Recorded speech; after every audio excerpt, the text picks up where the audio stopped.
Kabajamoo hordoftoota sagantaa Gumii Raayyaa kam jirtu nagaa keessanii nagaa godhaa. Immoo mata duree tokko irratti sagantaa tokko isinii qabadhee dhiyaadheera. Sagantaa odeeffannoo gaarii kennu qabadhee isinii dhiyaadheera. Sagantaanis yookaan qophii kana akkuma kanaan duraa hordofuu, like, share, subscribe gochuun dagatinaa.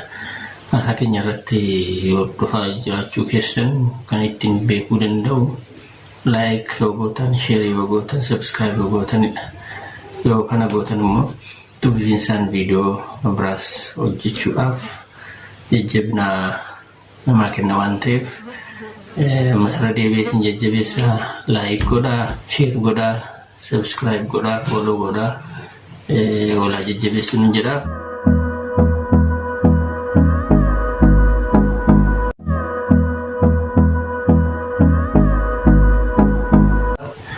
Sagantaan har'aa isinii qabadhee dhiyaadhee kan inni jiru namoonni baay'een garaa keessaa kaasinaa qabu jedha. Namoonni baay'een garaa keessaa kaasinaa qabu.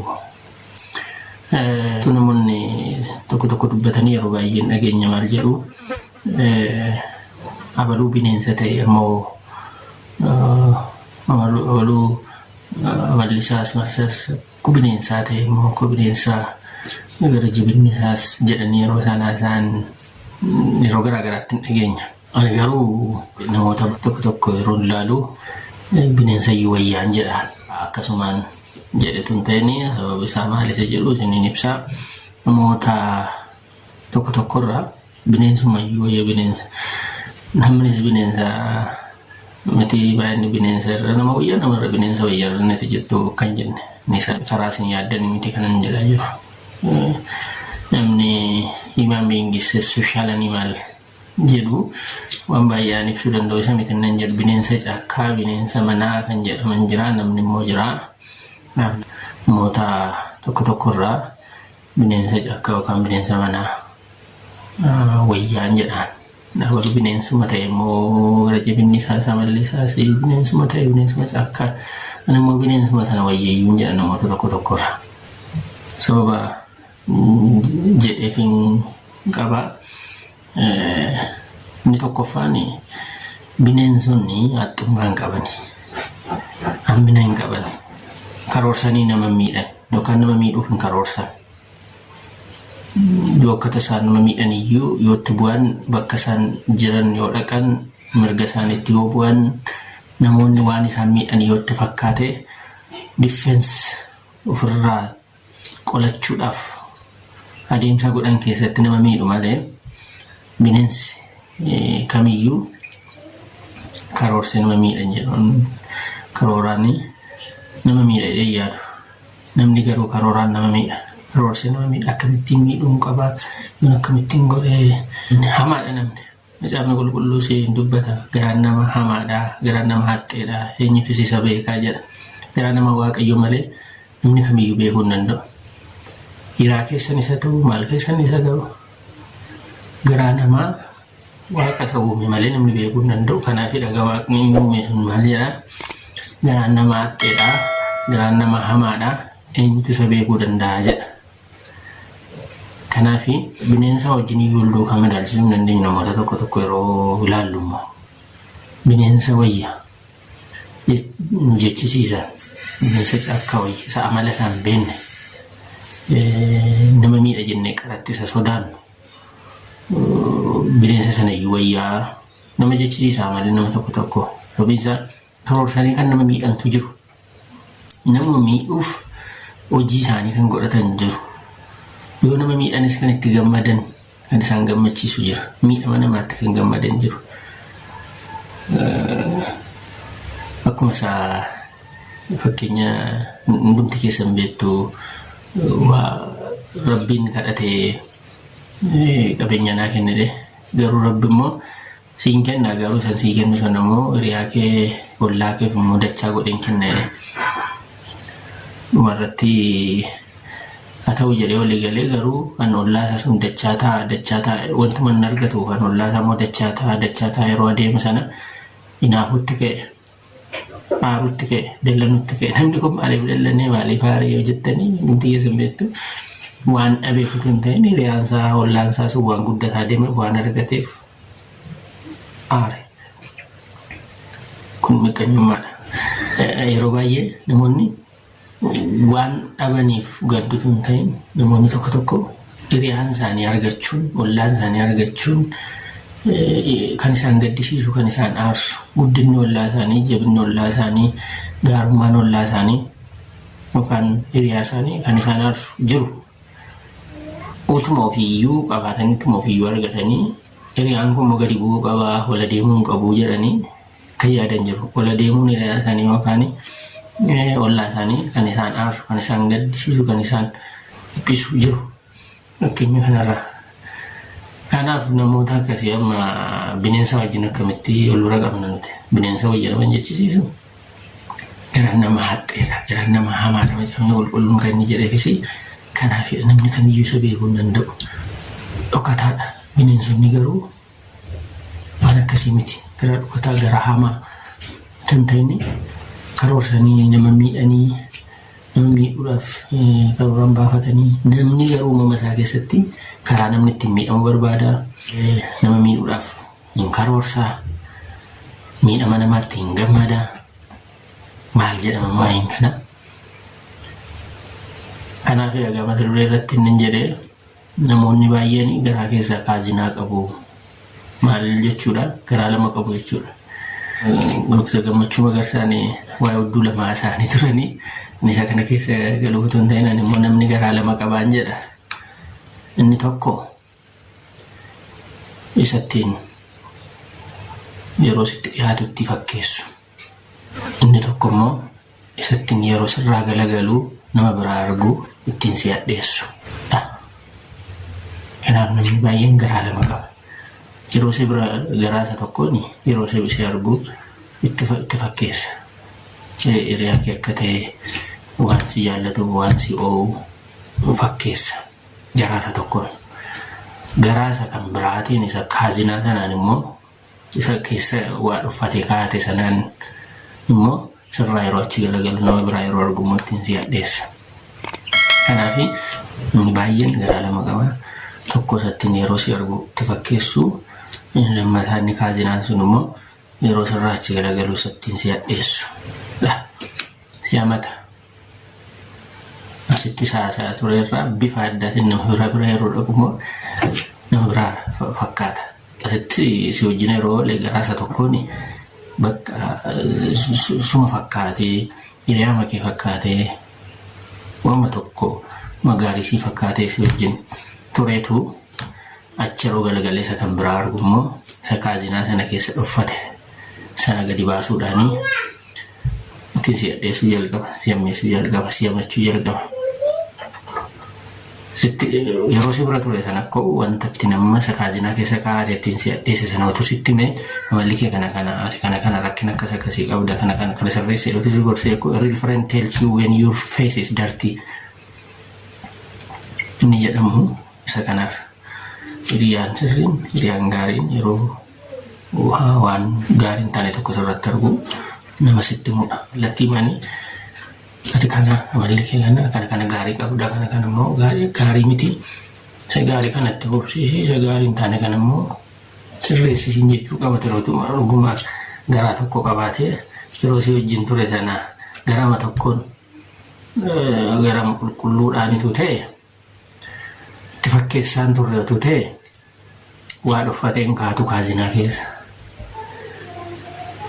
Gaafa si wajjin haasaa ture, si wajjin taphataa ture, sitti kolfaa ture, fakkeessaa ture, maal ture gaafa achi galagalu immoo kaazinaa keessaa isa dhuffate baaseetu silaa isa sitti himuu qabu, si gorsuu qabu, sirra dhusiin jechuu qabu sana uffatee kaa'ateetu si gorsuurra nama isa kan biraatti dhaqee himaa jechaadha. Ejjeta keessa maal keessa kun amma bineensa wajjin madaaluu dandeenya. Bineensi kana hin godha hin godhu. Namni bineensa ta'e otoo hin ta'in namarra bineensa wayya nama jechisiisa. Namarra bineensa wayya nama jechisiisa. Garaa keessatti garaa qaba namni baay'een. Kaazinaa qaba garaa keessaa namni baay'een. sattiin nama meessu, sattiin nama hamatu, sattiin maqaa namaa balleessu kaazinaa isaa keessa kaateetu sattiin fakkeessuun immoo sitti dhiyaate si wajjin haasa'a. Kanaaf namoonni akkasii baay'eedha addunyaa keenyarra baay'ee namoonni akkasii. Garuu kallattiin waan kaazinaa sana keessa kaa'ate baaseetu sitti meesii gorsee akkasii sirratti utuu godhe utuu danda'u kaatee isa sana biratti immoo of mi'eessuudhaaf fudhatama argachuudhaaf dhaqee maqaa kee yeroo balleessu. Namni kun siin dhaqee biratti balleesse sana biraa yeroo deemu immoo nama isa biraa biratti immoo isa sana maqaa balleessa. Sababiin isaa kaazinaan isaa kan isa tokko duwwaa baata miti. Nama tokko qofaaf miti. Kanaaf garaa lama qaba namni. Tokko sattiin fakkeessu, tokko sattiin hadheessu. Kaazinaa qaba garaa keessa. Sattiin hammina baatu, sattiin hammina dhuffatu, sattiin hama dhuffata. Rakkina cimaadha kun. Iftoomina hin qabu namni akkasii. Kanaaf dhagaanii namni baay'een yeroo har'aa garaa lama qaba kanan jedha. Tokko sattiin fakkeessu, tokko sattiin hadheessu. Inni ittiin fakkeessu sarara keessaa, inni ittiin hadheessu kaazinaa isa dhokata'a. Kanaaf garaan nama hadheedha kan jedhe Waaqayyo keessa isaa waa jira jechuudha. Garaan nama hamaadha kan jedhe keessa isaa waa jira jechuudha. Eenyuyyuu san beeku jedhe. Kanaaf hiriyaasaatti yeroo itti fakkeessu yaasuu hiriyaasaa sun hin beeku amma garaa isaa keessa wanta inni qabu waa'ee isaatiif. Kanaaf Waaqayyo si eenyuyyuu san beeku kan jedhe. Namoonni akkasiitu dhiisanii gaanii itti fakkaatan obboleessa ofii hammeessuun, hamachuun, jibbuun garaa lama baatanii deemuun dhukkuba ofuma ofiitiif iyyuu kaanseriidha. Waan fayyadamnus immoo hin qabnu. Kanaaf garaa haxxee, garaa hamaa, garaa jal'inaa baatee garaa lama baatee tokko isa dhoksaa keessa kaa'atee ittiin booda si hamatu, si hammeessu, tokko immoo ittiin yeroo si argu si fakkeessu, kokkolfu sobee sakkasiidha. Nama baay'ee amala akkasii kan qabu. Kun gaarii miti. Kanaaf namoonni akkasii utuu of ilaalanii bakka iftoominatu qabaatanii amaluma tokkoon adeemanii isaa hamaa isa ta'u isa gaarii isa ta'u fiillafiitti matti himanii hiriyaan isaanii sun wanta irraa deebi'u wanta tamanan yoo qabaatan itti himanii yoo deebi'uu baate illee dhiisuudha. Sababiin isaa mucaafni maal jedhaa hiriyaa kee nama gorsiidha. Si'a tokko gorsiidha, si'a lama gorsiidha, si'a sadii gorsiidha. Sadaffaa irratti yoo deebi'ute garuu tuffadhuutii dhiisii hiriyummaa isaa yoo dhiisuu dandeessa. Garuu utuun gorsin utuutti himin hamachuun, maqaa balleessuun, jibba agarsiisuun inni kun garaa lama qabaachuu, kaazinaa garaa keessaa qabaachuu isaa minatti baatan, jal'inatti baatan, hamatti baatan qabaachuu agarsiisa. Kanaaf amala garaa fakkeessu dhiisnee garaa masirrii qabaachuun barbaachisaadha. Garaama tokko qabaachuun barbaachisaadha. Yoo ta'e illee isattiin deemnee nama biraa biratti ittiin hammeessinu sana isuma biratti dubbannee abbaa sana biratti dubbannee ittiin gorsuun ittiin jajjabina akkasii qabaachuun gaariidha. Akkasittiin adeemsa kanaan yoo deemuu dhaabanne garuu ofuma keenya nama akkamii akka taane of gaafachuun irra jira. Nama akkamii akka taane of gaafachuun irra jira. Amala fakkeessuu qabaachuun gaarii miti. Inni lammataa bineensonni amala dhokataa hin qabaatan. Bineensa tokko har'uma dhattee yoo itti buutee marga isaatti yoo buutee naannoo isaanii yoodhan waan miidhuuf jenne itti fakkaate har'uma amala qaban nutti agarsiisu. Yoo nama ciniinu ta'e har'uma nu ciniinuu danda'u. Yoo gaanfaan nama waraanu ta'e har'uma gaanfaan nama waraanuu danda'u. Yoo kotteedhaan nama dhiitu ta'e har'uma kotteedhaan nu dhiitu yaaluu danda'u. Miidhaa yoo nama nyaatu ta'e nu ari'uu danda'u. Har'uma amala sirrii keessaa qaban yoo qabatamatti gochuu danda'an ittiin godhan sana har'uma agarsiisu malee kaawwatanii ergiitii yoo isaanii wal bartee booda sirrii of keessaa baasanii si nyaachuu, si waraanuu, si dhiitu hin deeman. Har'uma amala qaban baasanii yookaan gaanfaan si waraanuu yookaan kotteedhaan si dhiitu yookaan ilkaaniin si ciniinu kanuma agarsiisu bineensi. Namni garuu amala isaa nama ciniinuu sana amala isaa nama gaanfa waraanuu sana amala isaa qotteen dhiituu sana harree dheeraa sitti agarsiisu. Harreen kolfaa har'a hin taphataa amala dhokataa garuu qaba. Amala isaa dhokataa kaawwateetu yeroo biraatiif har'a amala biraatiin namatti mul'ata. Yaata gaarii fakkaata ilkaan yaasa hin kolfa. Ilkaan isaatiin kolfeetti fakkeessaa keessi isaa amalli isaanii sirriin garuu keessa isaa jira. Har'a yeroo ilkaan isaatiin kolfu amala isaa sirriin baasu irrattis beekuu hin dandeenyu. Gaafa amala isaa sirrii baasuu jalqabe garuu dandamachuun hin danda'amu. Nama biraa ta'a. Sakaleessa engadde beeknu sanatu hin ta'in nama biraa. Dhuguma nama beekuudhaa kuni suman kaleessa engadde beekuudhaa namni kun hanga jettanitti hanga nama jechisiisutti amala isaa sirrii gaafa of keessaa baasee amanuu dadhabna. Nama beeknuudhaa inni of gaafachuu jalqabna jechaadha. Akkasii gaamallee nama bineensi garuu amala akkasii hin qabu. Amala kaatee dhokfatee gaaf ta'e baasee bineensa biraa isa beeknurraa adda nutti ta'uu hin danda'u. Har'uma baasaa har'uma mul'isa har'uma irratti barra irraa of eegganna jechaadha. Maaliif gargaara beektu kun bineensa nama ciniinu har'uma tuqnee nu ciniinuudhaaf yoo barbaade bineensi kun nama ciniinaa kanaaf ittiin bu'u ittiin siquen. Gaanfaan nama waraana taanaan amalli isaa akkasiidha. Gaanfaan waraana ittiin siqnu jenna gaanfa isaarraa baqanna. Yoommoo kotteedha nama dhiitatee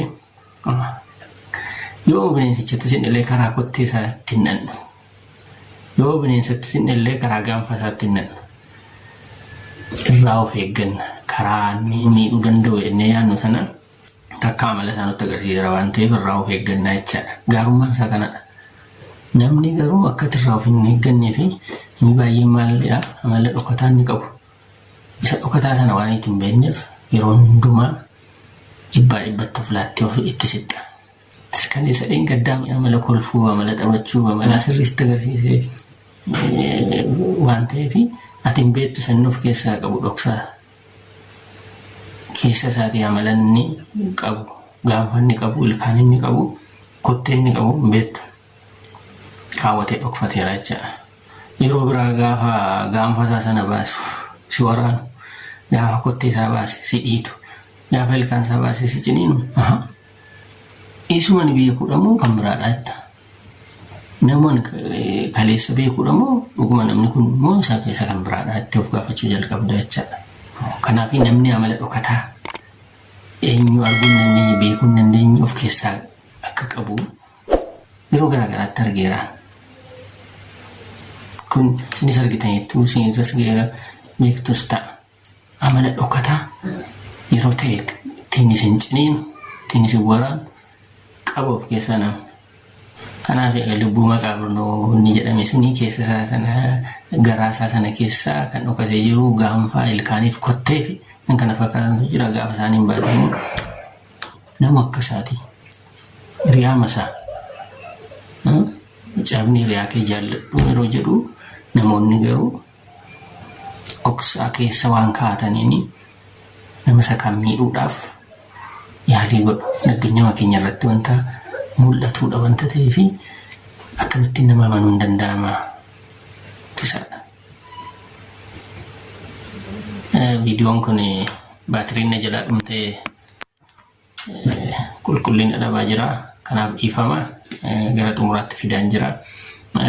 Egaa amala namaa haala kanaan ergi hubanne namarra bineensa wayyaa waan nama jechisiisuudha amalli namoota baay'ee waan ta'eef tokkoffaa of eeggachuunis gaariidha. Lammaffaa namoonni amala akkasii qabnu immoo irraa jijjiiramuun irraa deebi'uun barbaachisaadha. Amma nama taanetti gaarummaadhumaan yoo jiraanne amala gaariitiin yoo jiraanne garaa tokko garaa haxxee garaa kaazinaa garaa dhokataa itti fakkeessinu itti nadheessinu jennee gargar qoodne qabaannu sana dhiisuudhaan garaama tokko waaqayyus kan jaallatu kanadha.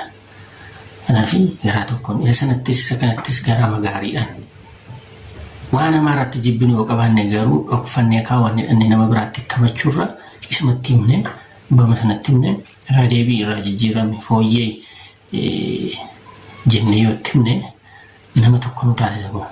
Kana ta'uu baate garuu nama lama taanee deemaa irra jecha nama keessatti namni nama lama taanee deemaa irra jecha.